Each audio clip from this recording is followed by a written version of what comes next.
Hello everyone. In this video, we'll be conducting a comparative review of two products, the Onexsugar that I'm holding and the Ayaneo DS handheld console. Let's compare them individually. The DS handheld comes in very flat packaging. Upon opening it, it resembles a lunchbox, as you can observe. This was from my previous unboxing review, and that's precisely how it remains. Now regarding the Onexsugar device, it's packed in a considerably larger box, and as expected, the machine itself is also quite large, similar to this one.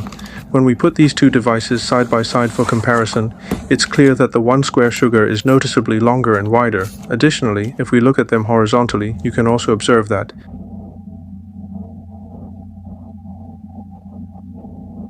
the Onexsugar is narrower, but the Ayaneo DS handheld console protrudes a bit more. Overall, the Ayaneo DS handheld console still holds a slight advantage. Now that we've finished comparing their sizes, we should discuss how they implement their dual-screen logic. The Ayaneo DS handheld console's approach is to optimize it, optimized with custom software to achieve its dual-screen setup. Conversely, this Onexsugar accomplishes its dual-screen functionality through a process of dual-screen fusion. Let's now proceed to examine how these two devices implement their respective dual-screen configurations.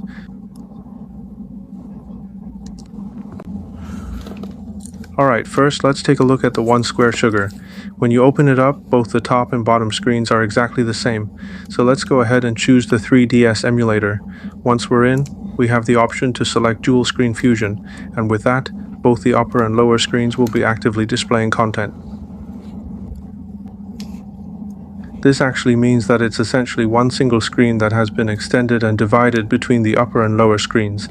So if I just tap on anything, if I tap on something on the upper screen, it will immediately appear on the lower screen. Ah, you can see it. Let me just choose something at random. Alright, so with this setup, both the upper and lower screens can display content. Its working principle is to effectively combine the top and bottom screens into a single cohesive display. We can then pull this lower screen down. However, the issue is that since it's a merged display, it actually implies this also applies to both the top and bottom screens. For instance, if you delve into the settings, you'll observe this behavior across both displays. However, generally speaking, it remains fully functional. So, let's examine. You can interact with it by touching the bottom screen, as you can clearly see, correct? So that's one way of looking at it. To exit, you just do this. You can actually close both the top and bottom screens simultaneously. Then simply tap the heart icon again to deselect it, and that will bring you directly back to the top screen. Therefore, its underlying logic is quite straightforward. During dual screen fusion, it transforms the top and bottom displays into a single unified screen. Then you can shift the content from the lower screen up to this smaller display, and that's how it's presented. Now, if you happen to notice any black bars on the sides, we have the option to add a custom mask to fill them in, making the overall appearance much more pleasing. Appear much better. So that wraps up the dual screen operational logic for the Onexsugar. Now let's proceed to discuss the Ayaneo DS handheld console and its distinct logic.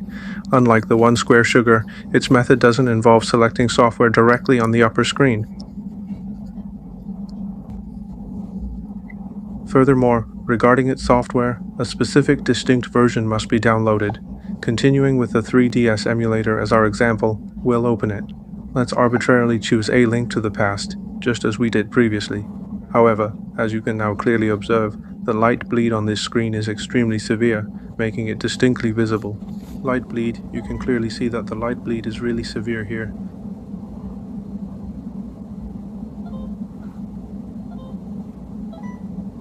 The light bleed is very obvious here, I can see it on a bright screen.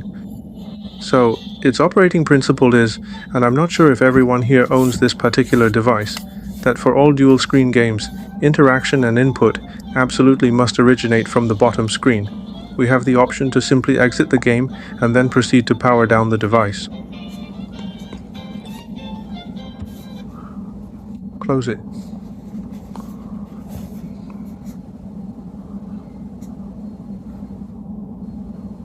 Once it's closed, let's re-examine its operational logic.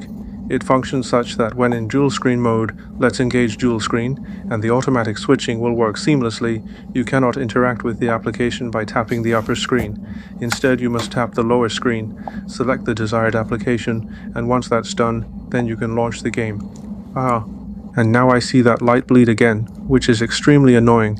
So, as you can see, if you just tap on the bottom screen, the top screen will respond and display.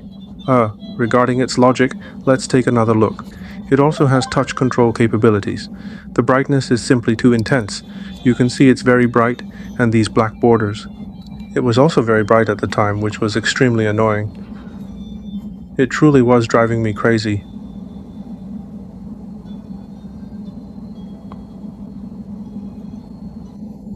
Alright, let's go ahead and exit for the time being. Now I'll elaborate on its operational logic by demonstrating it using the bottom screen.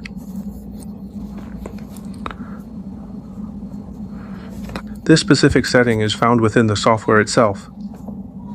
You need to enter the settings menu, and from there, choose the screen layout option. After that, you can activate this post-processing effect, and then you simply tap on a few other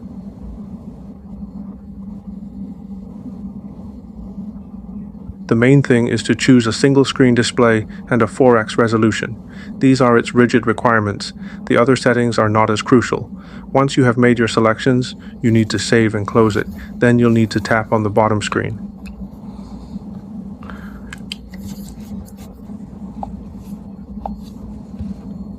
Then tap Start again, and at that point, it will be able to display on both the top and bottom screens.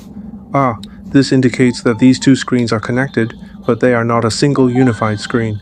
Therefore, it requires a screen layout configuration before you can actually play. Additionally, the top screen currently lacks touch functionality. Only the bottom screen has touch controls.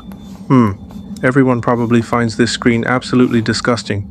This is the third time I've mentioned it because during regular gameplay, this specific colored area is incredibly frustrating for me, except for this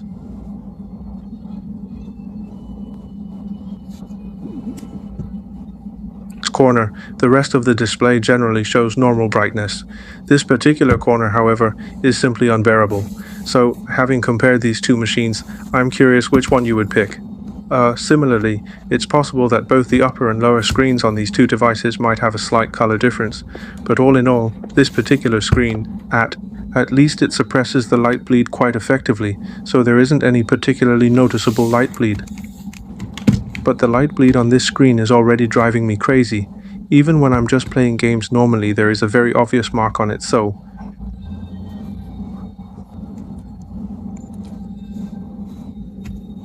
I really need to vent about this. So, what do you all think?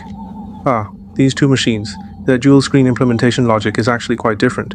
It really just depends on which one you personally prefer. All in all, between these two devices, this one is undeniably the premium model, and this other one, it's a tad smaller. Also, when considering portability, this device, however, boasts a considerably larger display area and overall dimensions, while the other offers superior portability. And so, that brings us to the end of our screen comparison and dual screen logic review for these two handheld consoles. I sincerely hope you found it to be a pleasant experience. Until next time, goodbye.